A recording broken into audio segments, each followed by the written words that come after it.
kamu. Kenapa kamu menyebarkan auramu di sini? Kami terusik dengan kedatanganmu.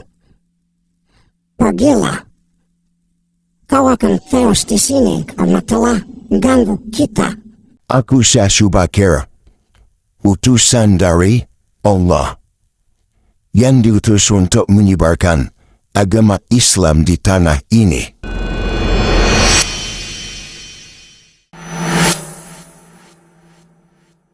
Assalamualaikum warahmatullahi wabarakatuh. Oke, kembali lagi bersama saya Bintang. Oke, semoga kalian yang menonton video kali ini, semoga kalian selalu diberikan kelancaran, kesehatan, dilancarkan rezekinya, dan dijauhkan dari segala mara bahaya.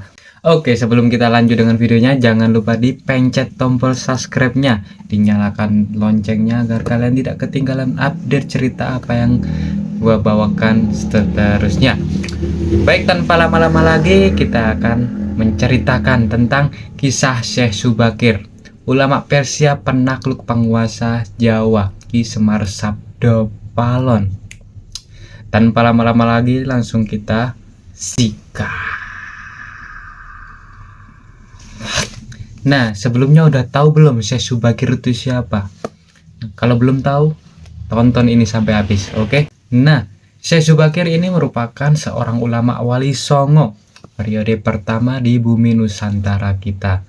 Nah, jadi Syekh Syubakir ini adalah wali songo pertama, tokoh penyebar agama Islam pertama di Pulau Jawa, terutamanya Pulau Jawa.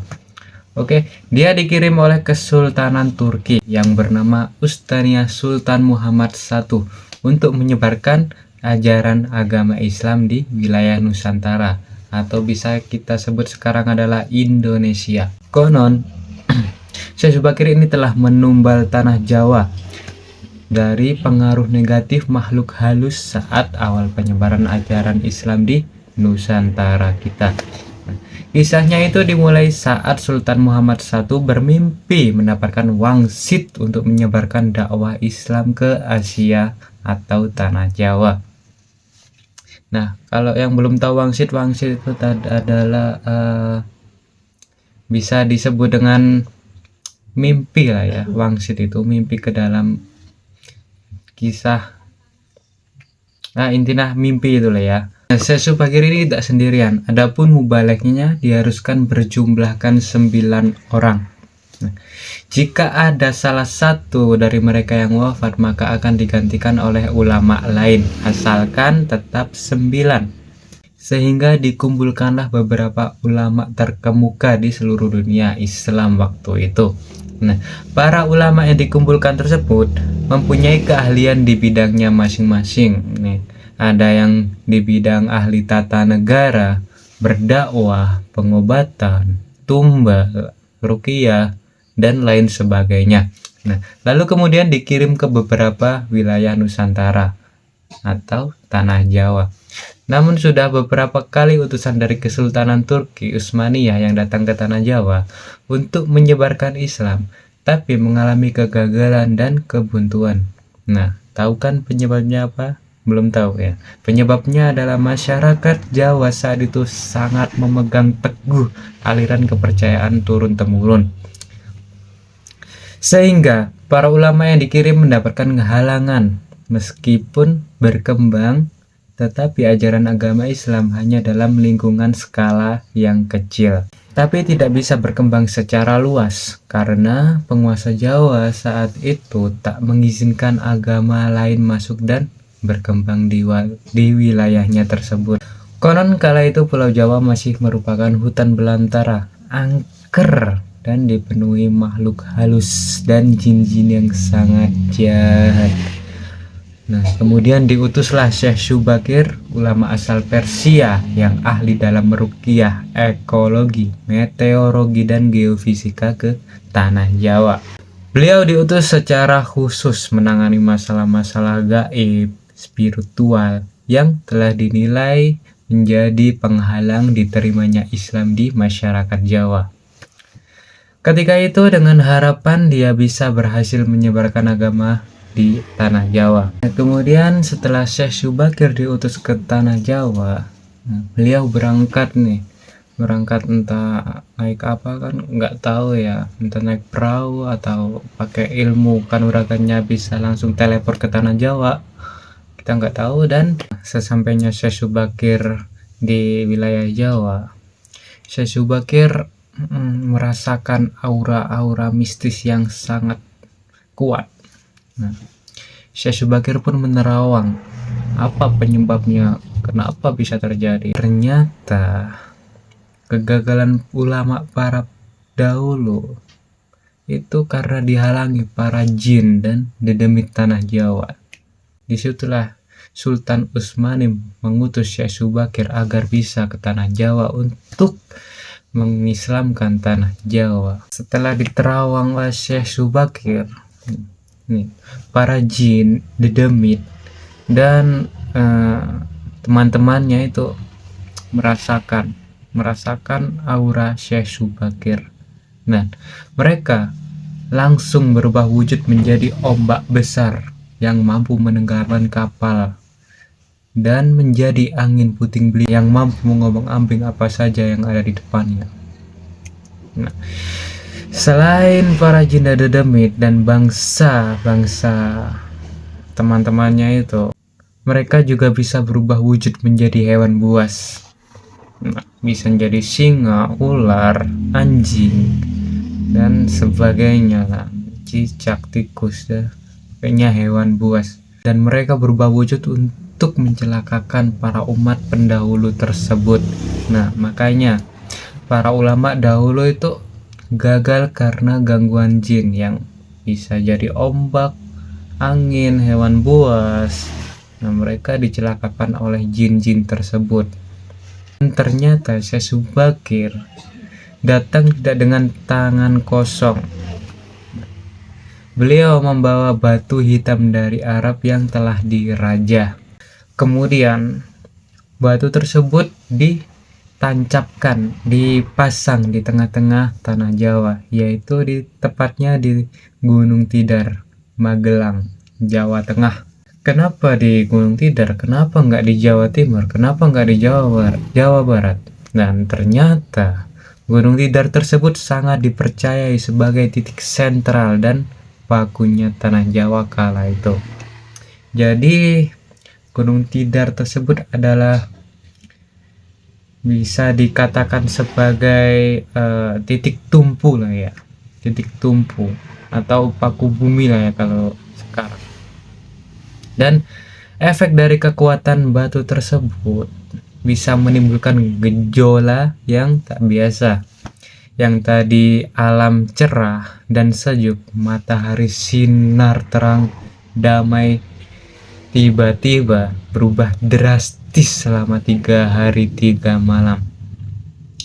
Cuaca mendung, angin bergerak cepat, kilat menyambar, menimbulkan hujan api di mana-mana, dan gunung-gunung bergemuruh tiada henti. Bisa jadi erupsi lah ya. Lalu setan, jin maupun siluman yang tinggal di sana tuh melarikan diri untuk menyelamatkan diri mereka sendiri agar mereka tidak terbakar oleh kekuatan dari Syekh Subakir. Kemudian jin dan bangsa-bangsanya dan teman-temannya itu hanyut dalam air karena tak kuat menahan panasnya pancaran batu hitam tersebut.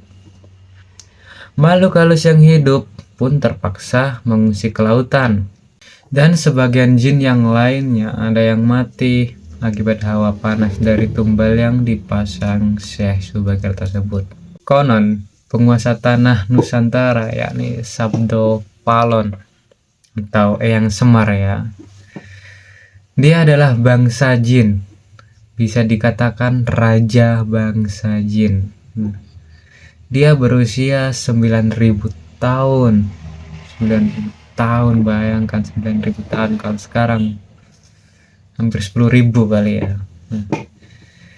Sabdo Palon yang bersemayam di Gunung Tidar tersebut terusik oleh kekuatan Syekh Subakir.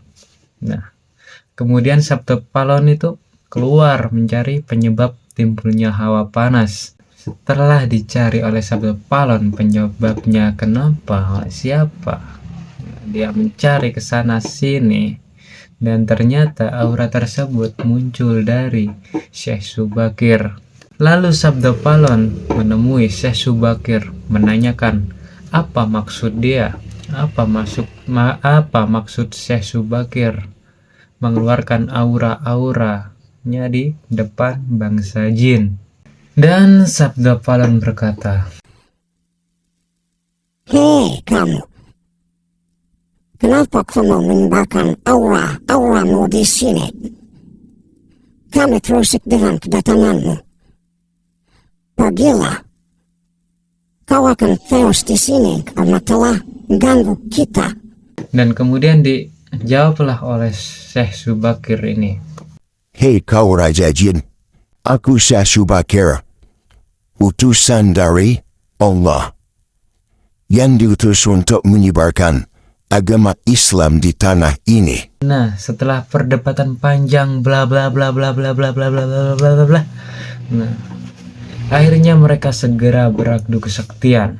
Nah, peranglah mereka berdua. Jas. Dan pertempuran tersebut terjadi selama 40 hari, 40 malam. Nah, setelah pertempuran dar selama 40 hari, 40 malam, tanah Jawa berguncang keras dengan cuaca badai yang menimbulkan awan menjadi gelap. Tanah Jawa pun diselimuti dengan awan hitam. Nah, setelah itu Sabda Palon yang juga dikenal sebagai Kismar Badrana ya, sang dayang tanah Jawa ini merasa kewalahan dan menawarkan perundingan. Hal tersebut dilakukan karena kekuatan Syekh Subakir tiada tanding, tak bisa dikalahkan begitu saja. Sabda Palon pun menawarkan beberapa syarat, yang diantara lain Sabda Palon memberikan kesempatan kepada Syekh Subakir beserta para ulama untuk menyebarkan Islam di tanah Jawa. Nih, kita boleh nih menyebarkan Islam di Jawa. Akan tetapi ini ada tetapinya ya, tidak boleh dengan secara memaksa. Nih, bagi yang percaya silakan, bagi yang nggak percaya silakan. Nah, kemudian Sabda Palon juga memberi kesempatan kepada orang Islam untuk berkuasa di tanah Jawa. Namun dengan catatan, silakan mempelajari ilmu Islam.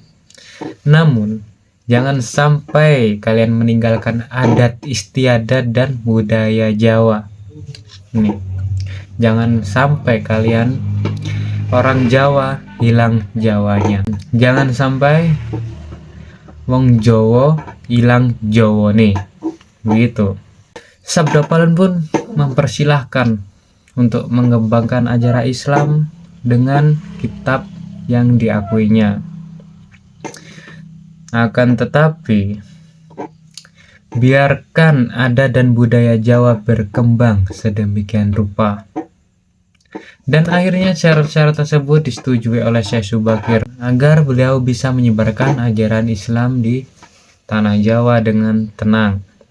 Nah, selain di puncak Gunung Tidar, Syekh Subakir juga membersihkan beberapa tempat angker di tanah Jawa yang dikuasai oleh Raja Jin dan makhluk halus lainnya.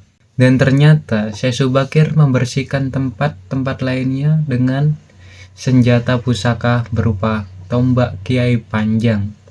Nah, lalu tombak pusaka tersebut ditancapkan tepat di puncak Tidar sebagai penolak bala. Dan tombak sakti itu menciptakan hawa yang sangat panas. Dan bangsa jin dan teman-temannya itu pun kepanasan. Alhasil penunggu yang berdiam di Gunung Tidar kemudian lari meninggalkan Gunung Tidar. Dan sebagian pengikut Sabda Palon dari bangsa jin melarikan diri ke timur dan konon hingga sekarang menempati daerah Gunung Merapi yang masih dipercaya gunung angker lah ya. Dan sebagian lagi anak buah Sabda Palon ada yang melarikan diri ke Alas Roban dan ke Gunung Serandil. Tombak itu sekarang masih dijaga oleh masyarakat dan ditempatkan di puncak Gunung Tidar dengan nama makam Tombak Kiai Panjang. Dengan adanya tombak sakti itu, maka amanlah Gunung Tidar dari kekuasaan para jin. Karena keberhasilannya menumbal tanah Jawa, lalu penyebaran Islam oleh Wali Songo periode pertama menjadi sangat lancar. Nama Syekh Subakir menjadi sangat terkenal dan dikagumi di kalangan pendekar, penganut ilmu gaib, dan kanuragan bangsawan serta masyarakat di tanah Jawa seketika itu terkesan mendewakan sang ulama tersebut. Dan setelah Syekh Subakir berhasil menumbalkan tanah Jawa dan menyebarkan agama Islam di Pulau Jawa, pada tahun 1462 Masehi, Syekh Subakir pun pulang ke Persia.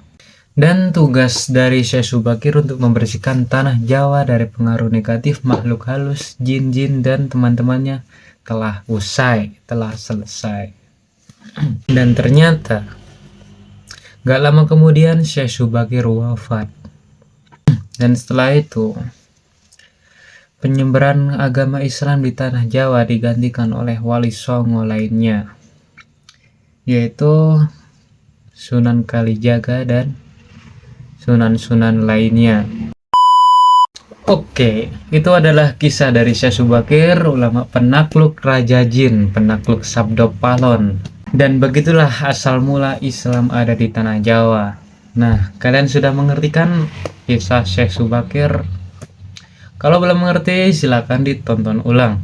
Nah, bagi kalian yang sudah mengerti, jangan lupa tinggalkan jejak tombol subscribe, silakan dipencet dan aktifkan tombol loncengnya. Jangan lupa tinggalkan like dan komennya, dan jangan lupa di share ke teman-teman lainnya. Oke, itu adalah kisah Syekh Subakir. Saya Bintang, saya undur diri. Wassalamualaikum warahmatullahi wabarakatuh.